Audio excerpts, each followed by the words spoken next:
Bon, je sais que c'est très compliqué quand on a de l'anxiété sociale, puisque moi-même j'en ai. Et donc la meilleure chose à faire, moi ce que j'ai fait, c'est au plus tu as des opportunités de t'exposer, au plus il faut les saisir. Donc pour le coup là, je t'avoue, je suis pas spécialement à l'aise fait de tenir une caméra comme ça, mais au moins ça me permet d'exposer un peu. C'est une bonne chose, surtout qu'il y a beaucoup de gens vraiment. Il y a énormément de monde ici. Je suis pas super à l'aise parce que là je suis vraiment en train de. Bah je sais pas, juste de me filmer, c'est un peu chelou, mais la première fois moi que j'ai fait, c'est que ça fait longtemps en fait. Ça fait très longtemps que j'avais de l'anxiété sociale, ça me cassait trop les couilles d'être super timide. Donc ce que j'ai fait, c'est dire bonjour aux gens déjà dans la rue. Regarder les gens déjà, quand tu commences vraiment de bas, il faut regarder les gens dans les yeux, tu fais des petits eye contact, et puis dire bonjour, juste tu dis bonjour aux gens, même si t'es à Paris, même si machin, tu vois, sans raison, juste comme ça, déjà ça t'entraîne. Une autre technique que les gens disent, c'est que tu peux t'entraîner à imaginer ce que tu dirais à une personne. Donc là déjà c'est une bonne chose.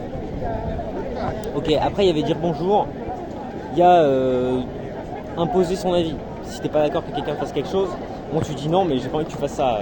Si quelqu'un t'as un service, tu payes pour un service, je sais pas, coiffure, restaurant, quoi que ce soit, et que la personne elle te fait un truc que t'aimes pas, tu dis non mais j'aime pas, vous pouvez refaire. Voilà. Déjà ça demande de s'imposer, ça demande de se respecter, ce qui est pas évident. Mais plus tu fais ça, après moins t'as d'anxiété sociale et plus t'es à l'aise. Après, moi comme j'étais célibataire, il y a une fois, après un saut en parachute, comme quoi, hein, voilà, saut en parachute c'est pas que des bienfaits pour le kiff, c'est aussi parce que ça te donne un boost d'adrénaline assez puissant. Donc je fais le saut en parachute, je vais dans le bus et je vois qu'une meuf me regarde pas mal. Donc en fait on s'échange des eye contact et là je fais un clin d'œil, elle me sourit, voilà bref. Donc je suis allé la voir, je dis ouais machin, toi aussi t'es belle, j'ai pris son numéro et on discutait. Après ça je peux vous dire, je me suis senti vraiment super bien, beaucoup mieux que pendant le saut en parachute.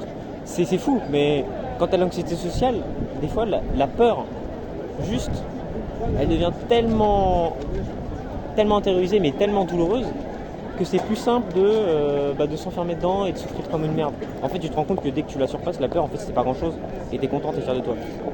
Donc voilà, ce qu'il faut faire c'est légèrement, jour après jour s'exposer. C'est exactement pareil pour les traumas, c'est exactement pareil pour tout dans la vie, en psychologie, il faut s'exposer, voilà. Faut faire des trucs où tu te mets en avant même involontairement. Moi il y avait le côté grimper des échafaudages, j'ai déjà grimpé des échafaudages en plein jour devant des gens.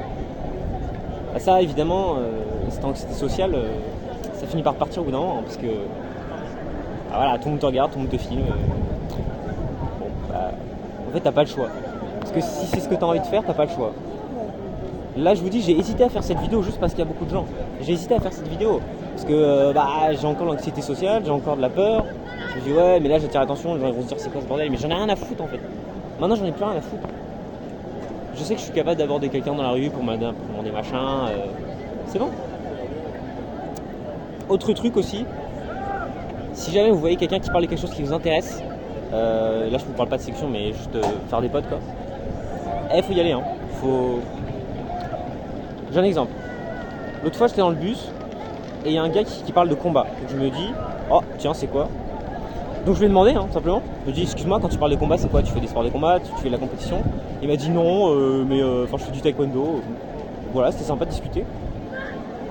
Je discute aussi avec les SDF quand j'ai l'occasion, parce que je sais que peu de gens font cet effort là, donc ils en ont besoin. Je suis aussi dans une association qui s'appelle Entourage. Et dans cette association, on fait des maraudes pour parler aux SDF, pour montrer du soutien. On fait petit déjeuner gratuit pour les SDF. Donc là, tu animes le truc et tu discutes avec eux, c'est bien. Et dans ce genre d'événement, t'as pas le choix de te forcer à parler aux gens que tu connais pas et avoir l'habitude de t'exposer à ça. Donc commencer du bénévolat dans X ou Y chose, surtout que moi c'est pour lutter contre l'isolement, c'est une très bonne idée. Donc ça m'a beaucoup aidé aussi. Mais voilà, aller voir des gens dans la rue, tiens excuse-moi je rebondis sur un truc, excuse-moi ta robe elle est super jolie, ou excuse-moi t'étais en train de parler de ça, c'est quoi exactement? L'autre fois en boutique Airsoft, pareil, un mec qui parle les tontons machin, les tontons flingueurs, les machins, un groupe Airsoft que je connaissais pas, de ma ville. qu'il faut, c'est y aller progressivement. Faut jamais se cramer à faire un truc qui paraît insurmontable. Parce que là, c'est le meilleur moyen pour se dégoûter et plus jamais et avoir l'anxiété sociale encore pire qu'avant. Et donc voilà, moi je suis allé progressivement là. Là, je suis pas en train de faire ça à l'arrache. Je suis en train de faire ça parce que déjà, j'avais plus le temps de parler dehors. Voilà, je parle dehors. C'est chelou, mais justement, c'est bien. Ça me permet d'en avoir un peu rien à foutre. En fait, de paraître chelou. Parler dehors, faire des vidéos comme ça où il n'y a personne, je m'en fous du coup. La nuit, je sais pas, dans des endroits où il n'y a personne qui passe. Et là, bon, bah pourquoi pas s'entraîner.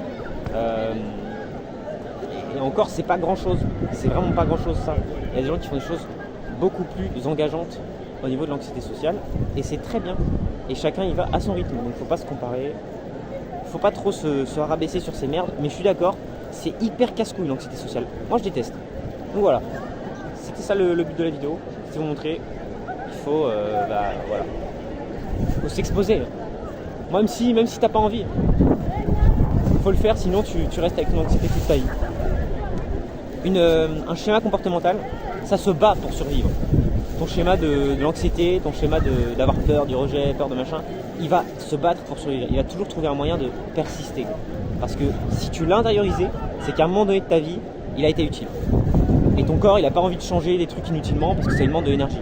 Donc il faut que tu lui montres que, bordel, il faut que tu changes, mec, il faut que tu changes. Et là, tu vas être bien. Une fois que tu auras maîtrisé ça, tu vas être bien. Moi, je cherchais un photographe. Et donc, j'étais en manif et je vois une meuf avec un appareil photo. Donc, je lui dis, excuse-moi, est-ce que tu peux me prendre en photo? Je te file 50 balles, tu vois. C'est un truc à la con, hein, mais les gens vont trouver ça chelou. Elle a trouvé ça super chelou, elle était super gênée. Mais tu vois, après, je me suis senti bien. Je me suis dit, putain, j'ai pas eu de problème à aller aborder quelqu'un pour lui demander un truc. Donc, si j'ai besoin de quelque chose vis-à-vis de quelqu'un, si j'ai besoin de dire quelque chose à quelqu'un vraiment important pour moi, je sais que je peux y arriver sans problème. Donc ça, c'est hyper important aussi pour être moins anxieux. Si tu sais que si jamais tu as une raison de le faire, tu peux le faire. Tu vas pas te sentir tout le temps triste, tout le temps timoré, parce que tu sais que tu peux le faire, tu l'as déjà fait. À partir du moment où tu le fais une fois, tu peux le refaire 2 fois. Le plus dur, c'est toujours la première fois. C'est toujours la première fois que c'est compliqué. Comme dans tout. Donc voilà, j'espère que le message était passé. C'est vraiment hyper intéressant, surtout de être plus extraverti. Être plus extraverti, c'est une belle qualité. Les gens extravertis vivent plus longtemps. Il y a des études qui l'ont montré. Donc s'habituer à être un peu plus, un peu moins anxieux, parce que ça casse les couilles, on est d'accord, l'anxiété sociale. Moi, ça me cassait les bonbons pendant des années. J'en ai marre. À un moment, j'en ai marre. Ça me casse les couilles. Donc c'est pour ça que je fais cette vidéo, pour m'entraîner. Et je vous invite à faire la même chose. Faites une vidéo en réponse et entraînez-vous. Faites un truc qui vous challenge un peu.